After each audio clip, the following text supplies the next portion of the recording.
Deixa eu aproveitar aqui até para mostrar esse exemplar do livro do Pedro. Lindíssimo, né, É cara? lindíssimo.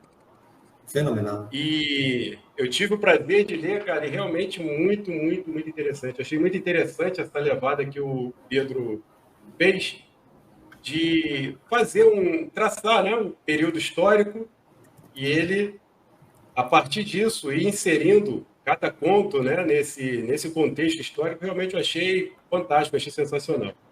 E a capa conversa, né? A capa tem aqui vários elementos que conversam com os pontos presentes aqui na coletânea. E é muito, muito, muito bacana. Mas, assim, como vocês já começaram a falar bastante em relação ao livro, e como eu certamente vou tocar em perguntas que já foram feitas, para a gente ganhar um pouquinho disso aí, ganhar um pouquinho de tempo. Pedro, você estava falando a respeito da sua profissão, né? Você enquanto professor, e eu também sou professor, e até o Thiago, né, eu já trouxe outras lives, a gente debatendo muito como professor, como escritor, como capturar a atenção desses jovens, capturar novos leitores, né, nesses tempos que nós vivemos, onde a atenção é cada vez mais fragmentada ali, né, cada vez mais. Eles distraem por qualquer coisa e preferem qualquer coisa a um livro, a uma leitura. O que você acha, Pedro? Como você lida com isso? Como você tenta fazer, né, essa galera entender a importância e a maravilha que contém dentro dessas páginas? Olha, o que eu tento fazer como professor é mostrar que, na verdade, a literatura ela está muito mais próxima de nós do que a gente imagina, né? Então, por exemplo, conversar com os alunos sobre pontos de identificação, né?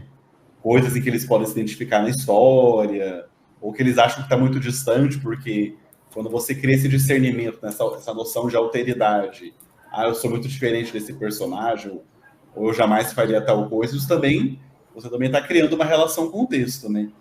E mostrar que dessa forma a literatura ainda faz sentido, né? Ela ainda nos toca e fala muito sobre nós, né? Então, por exemplo, deixa eu pensar aqui um exemplo. Sei lá, uma história como, por exemplo,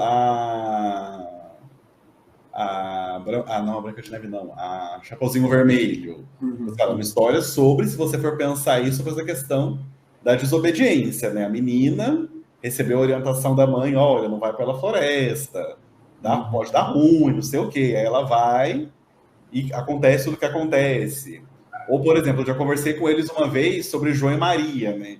Em João e Maria você tem aquela história, né, do pai que abandona as crianças na floresta, elas chegam na casa da bruxa, a bruxa quer comer as crianças e tal. E eu lembro que eu conversei com eles sobre essa temática, como João e Maria é uma história que fala sobre fome, né? E se você for ver história, que é uma coisa que eles estavam estudando mesmo, né, em história na Idade Média e tal, aí eu até resgatei isso com eles, na Idade Média, num período em que a grande maioria da população era muito pobre, né? Então, se você for parar para pensar, uma história que fala um pouco sobre fome e até que ponto as pessoas podem ir por causa da fome, né?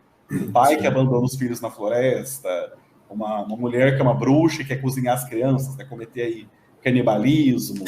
Então, é realmente parar para pensar no quanto a literatura é algo que, de fato, ainda fala com a gente, sabe? Fantástico. Ainda fala sobre a gente.